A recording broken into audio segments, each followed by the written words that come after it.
நின்று கொண்டிருந்த வேன் மீது லாரி பாய்ந்து அருகில் உள்ள வீட்டினுள் புகுந்ததில் 4 பேர் பலியாயினர்.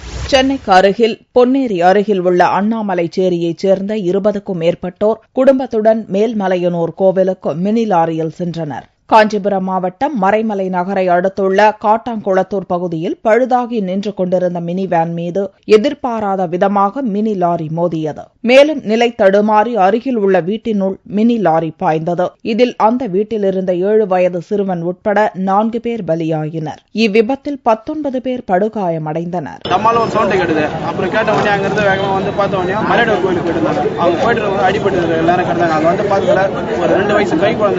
ஒரு பெரியவரே உண்ணவத்தில் 3 பேர் பார்த்து இறந்துட்டு இருந்தாங்க. ஆம்புலன்ஸ்ல ஏற்றி அனுப்புவோம்.